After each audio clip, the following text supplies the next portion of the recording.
أهلا وسهلا بكم في هذا الموعد الجديد لتعلم اللغة الفرنسية. بناء على طلب العديد من الأشخاص قررت أني نخصص سلسلة من هذه الفيديوهات لتعليم اللغة الفرنسية لغير الناطقين بها، يعني الناس اللي ما يعرفوش الأبجدية الفرنسية، أو الناس اللي تعرف الأبجدية، تعرف بعض الكلمات وأيضا ربما بعض العبارات، ولكن عندها صعوبة في النطق، عندها صعوبة في تكوين جمل، عندها صعوبة في فهم المنطق تاع اللغة الفرنسية. إذن بطبيعة الحال كأي لغة الأساس نتاعها هو الحروف الأبجدية. الحروف الأبجدية باللغة الفرنسية نقول لهم les lettres de l'alphabet. دونك نكتبها لكم باللغة العربية. الحروف، دونك الحروف les lettres de l'alphabet الأبجدية. دونك الحروف الأبجدية الفرنسية متكونة من 26 حرف. عندنا 26 lettres.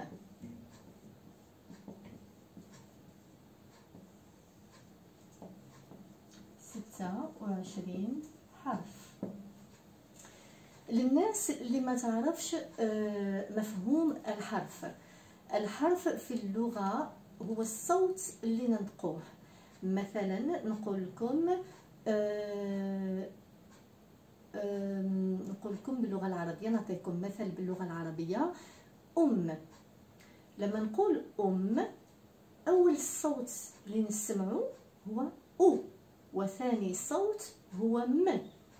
فهذا يعني أن الكلمة تاعي متكونة من صوتين، وهذه الصوتين عبارة عن حرفين، حرف الألف وحرف الميم باللغة العربية، يعطيني دونك هذا هو مفهوم الحروف باللغة الفرنسية لي لاتر. دونك كما قلت لكم عندنا 26 حرف، 26 لاتر. أول حرف في اللغة الفرنسية هو حرف أ. حرف أ هنا أنا كتبته كبير، نقول له باللغة الفرنسية une lettre majuscule. Majuscule ما تجي un petit peu من الملكي، majesté. Vous voyez, majuscule, il est très grand، كبير. لكن نجمو نكتبوه بطريقة أصغر يسميوه minuscule. لما نكتب أ هكذا ولا هكذا بهذه الطريقة هو نفس الحرف أ. هذا أول حرف.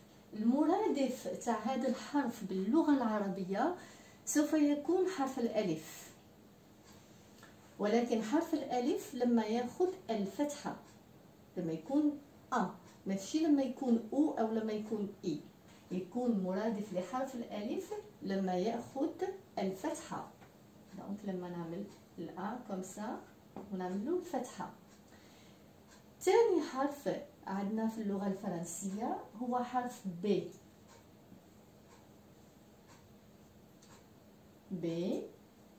نقول له حرف لا لتر ب، هذا ماجيسكول يعني لما يكون كبير، وهكذا لما يكون صغير ب. المرادف تاع الحرف ب باللغة العربية هو حرف الباء. نكتبه لكم هنا الباء. ثالث حرف عندنا سي. سي لما يكون ماجيسكول، والسي لما يكون مينوسكول. ماجيسكول مينوسكول. هذا السي المرادف تاعو باللغة العربية سوف يكون حرف السين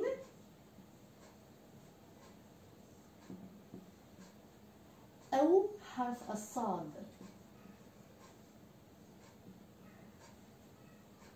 لانه ينطق يعني ماشي صاد كما باللغه العربيه، ولكن يشبه الصاد في بعض الاحيان، وفي كثير من الاحيان يكون مثل السين. دونك عندنا ا بي سي. رابع حرف عندنا دي. هذا دي ماجيسكول، وهذا دي مينوسكول. ماجيسكول مينوسكول. المرادف تاع حرف الدي عندنا الدال، ويمكن تقريبا يعني ماشي بنفس القوة أيضا، ولكن تقريبا نوعا ما الضاد. دونك A B C D. عندنا أيضا حرف E. ألوغ حرف E ما عندوش مرادف في اللغة العربية، لكن انا لما نتكلم مع الطلاب نتاعي نقول لهم نعطي لهم طريقه عن طريق المزح، ولكن هي فعاله كثير. لما مثلا الانسان يطرح عليكم سؤال يسقسيكم وما تعرفوش الجواب ولا تكونوا تفكروا في الجواب، الانسان في كثير من الاحيان يقول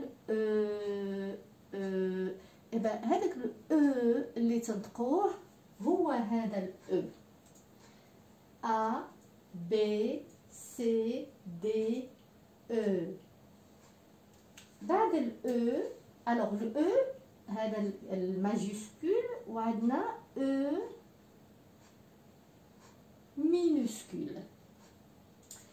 après le E بعد ال E عندنا F. نكتبو منا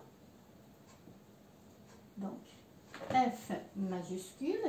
alors الF المرادف تاعو باللغة العربية هو حرف الفاء.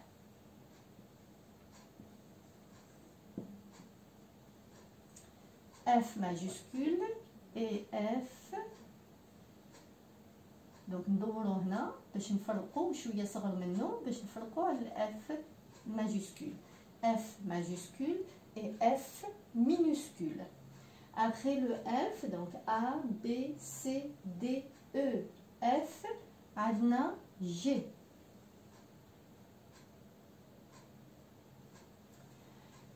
G سوف يكون مثل حرف الجيم باللغة العربية، ولكن في بعض الأحيان ينطق ج باللغة الفرنسية. يعني هو وكيفاش يكون بأي حروف يكون محاط في الكلمة. لما يكون محاط ببعض الحروف يعني بحروف خاصة يتحول إلى ج، ولما يكون محاط بحروف أخرى يكون ينطق ج. دونك جيم et je peux aussi نكتب لكم avec 3 points باش تفكروا بلي ج ينجم يكون جيم ج. A donc A B C D E F G. Nous n'oublions pas de l'écrire en minuscule. Voilà. G majuscule, G minuscule. بعد G عندي حرف H. H. Alors كيش ننطقو H. C'est comme si j'écrivais ça. H. حرف ال H المرادف تاعو باللغة العربية هو حرف الهاء. وال H minuscule alors أصغر H minuscule نعملو هكذا خط ونعاودو نعملو نصف دائرة. H. A B C D E F G H. والآن عندي إي. هنا تفهموا شوية علاش قلت لكم بأنه المرادف تاع الأ باللغة الفرنسية هو نوعا ما الألف، ولكن ماشي الألف بطريقة شاملة، لأنه المرادف تاعو هو أ بالفتحة والاي هو المرادف تاعو هو الالف مي بالكسره، ça me donne i. Donc i majuscule et le i minuscule نعملو غير هكذا خط وتعملو فوقو نقطه يعطيني i minuscule. Donc A B C D E F G H I بعدها عندي J.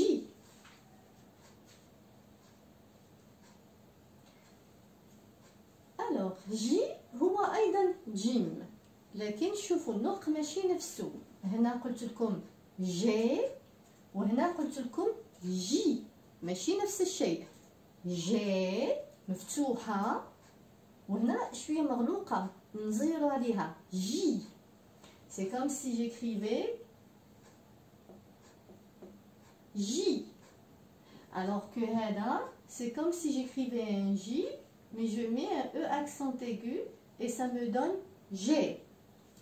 Donc le J هو أيضا حرف الجيم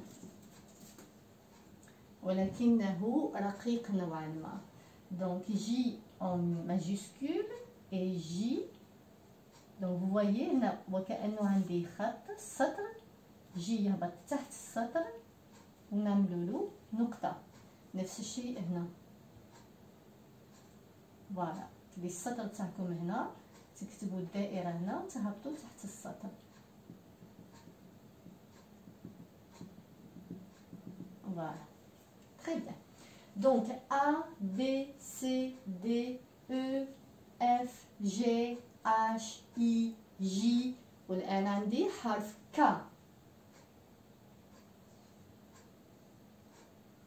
K هو حرف الكاف.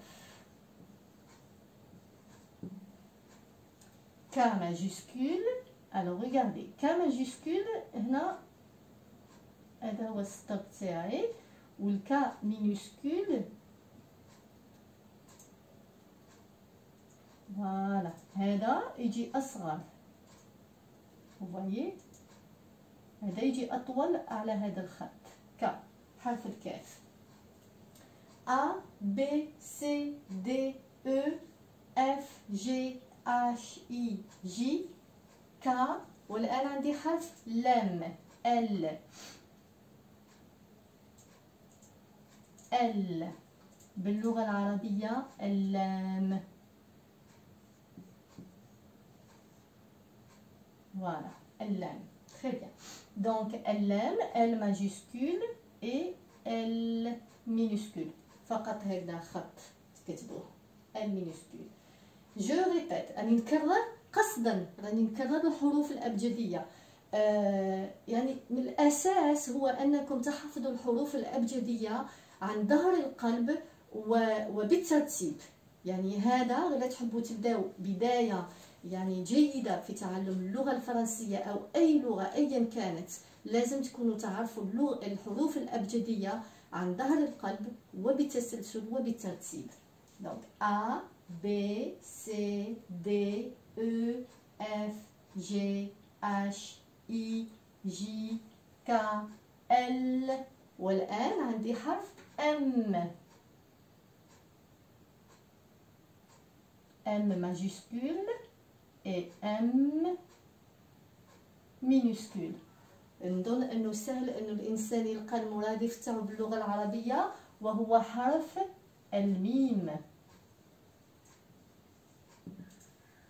حرف الميم A B C D E F G H I J K L M. والآن عندي حرف N.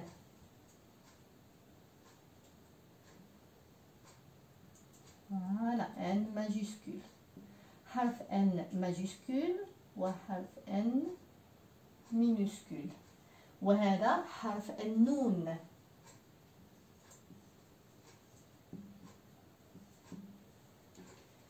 A B C D E F G H I J K L M N O.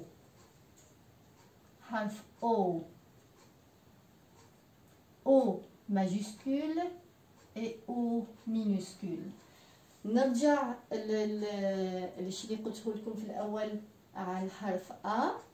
قلت لكم حرف A هو نوعا ما حرف الألف، ولكن ماشي A أو I، وإنما هو حرف الألف لكن بالفتحة.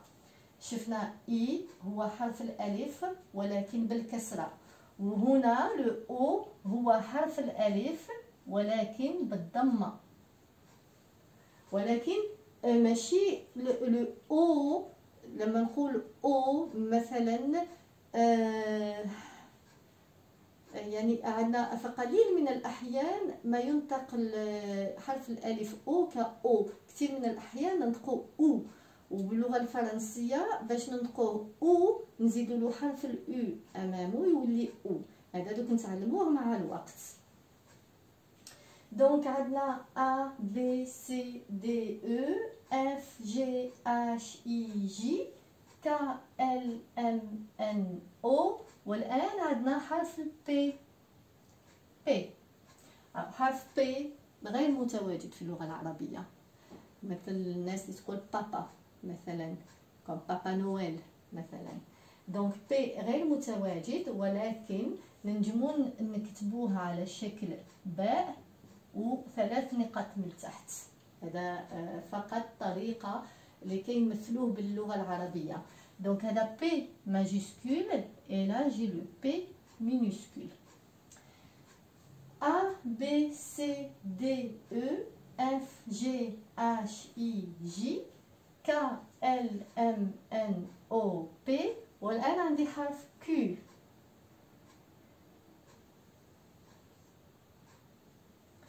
Q كاين ناس اللي تقولو Q وكاين ناس اللي تقولو كولون. دونك نجمو ننطقوه حرف Q la lettre Q، ولكن نجم نقول أيضا la lettre colon.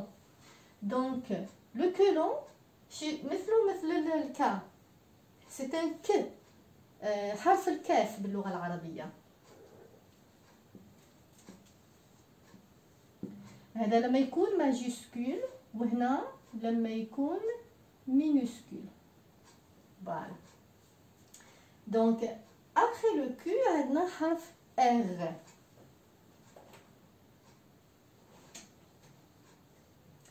R بعض الناس تنطقوا ر وبعض الناس تنطقوا غ، وفي بعض الأحيان في الكلمة ينطق خ. دونك لو R moi je vous dis هو حرف الراء،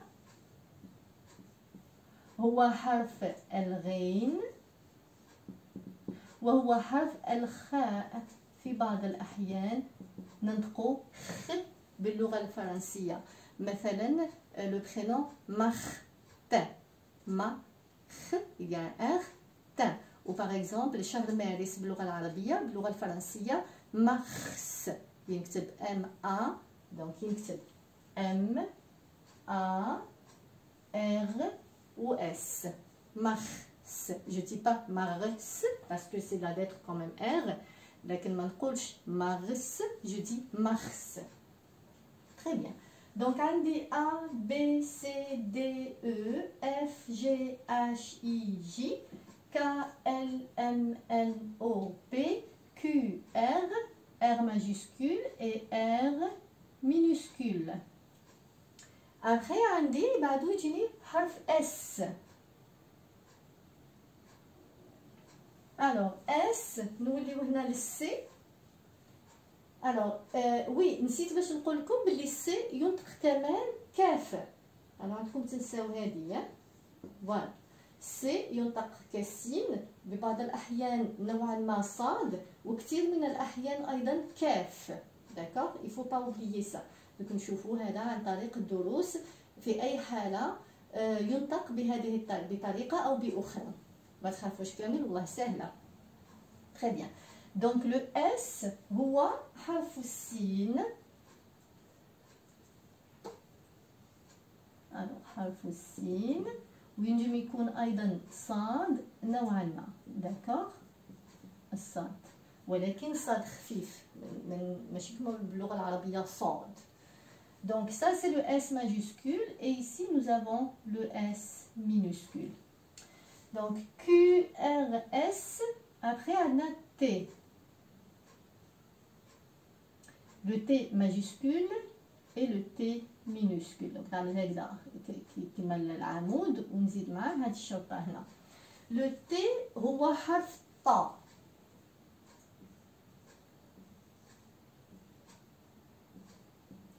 حرف الطاء ماشي حرف التاء. في بعض الأحيان يكون حرف تاء ولكن فقط لما يكون مع لو إي. لما يكون مع الحرف إي يتحول إلى تي، ولكن إذا كان مع الأ تي أمامه أ ينطق طا، لا تنطق تاء. داكور؟ طا. Très bien, donc j'ai T, après عندي U. Alors U ما عنديش المرادف تاعو باللغة العربية، ما عندناش حرف ينطق مثل الأو باللغة العربية، ولكن لما الطلاب تاعي أيضا يلاقوا صعوبة في أنهم ينطقوه، نفكرهم مثلا يتخيلوا راعي وعنده حمار تاعو ويواسي هذاك الحمار يو ايبا هذا لو يو سي لو او. داكوغ، تنحيو هذاك لو كي او ديبي وتغارديو غير او. فوالا سي لا سول فاسون. الطريقه الوحيده اللي تساعدكم انكم تنطقوا الحروف بطريقه سليمه هو انكم تفكروا في هذه الاستراتيجيات اللي هي صغيره وتضحك في كثير من الاحيان، ولكن تساعدكم بطريقه مذهله. Très bien. Donc عندي الU. Alors Q R S T U. بعد الU عندي V. Alors V majuscule et V minuscule. صغير. Donc V majuscule باللغة العربية ما كاينش، ما عندناش حرف V باللغة العربية، ولكن لما نحبوا نكتبوه في بعض الأحيان الناس تكتب فاء وتعمل لها 3 نقاط وتقول لك هذا سي ان في. ابخي لو في عندنا دبليو. هذه شنو بلاص دبليو وهذا دبليو صغير. دبليو لما نقولوا دوبل باللغة العربية باللغة الفرنسية معناها باللغة العربية زوج. دوبل زوج تاع لي في. ها هما هادو، هذا لو في الأول وهذا لو في الزاوج. دبليو سي كلي عندنا زوج مرات في. ابخي عندنا حرف اكس، نكتبه لكم هنا باسكو ما بقاليش البلاص. دونك اكس، فوالا اكس ماجيسكول اي اكس مينوسكول. ما عندناش مرادف تاعو باللغه العربيه، نكتب لكم فونيتيكمون اكس. ابخي الاكس عندنا y et y petit. Le y نكتب هكذا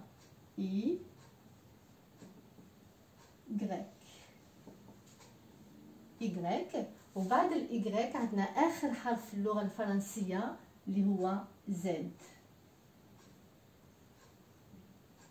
z هو حرف الزي باللغة العربية. نسيت شيء، ال y باللغة العربية هو حرف الياء. فوالا هو حرف الياء وهو أيضا إي.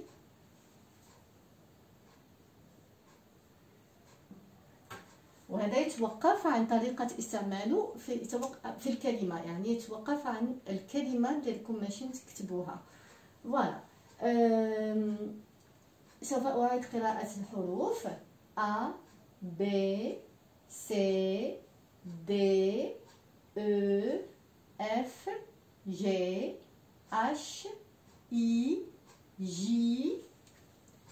K L M N O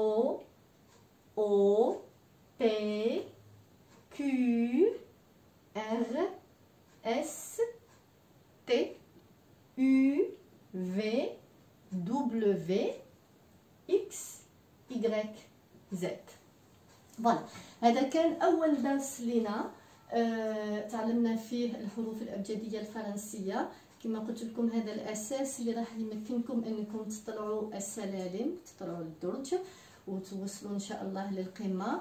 الأسبوع القادم راح نشوفوا أشياء أخرى عن الحروف وكيفية تحريك الكلمة لكي نكون كلمات. فوالا دونك أشكركم على متابعتكم لهذا الدرس. ما تنساوش تخليوا لي تعليقات إذا كان عندكم ملاحظات تحت الفيديو. للناس اللي هتشوفني أول مرة ما تنساوش أنكم تشتركوا في القناة، ويسعدني أنكم تعملوا لي ان لايك إذا أعجبكم الفيديو، وتشاركوه مع الناس اللي تعرفوها حتى تعم الفائدة. أترككم في رعاية الله وحفظه، وإلى الأسبوع القادم بإذن الله. مع السلامة.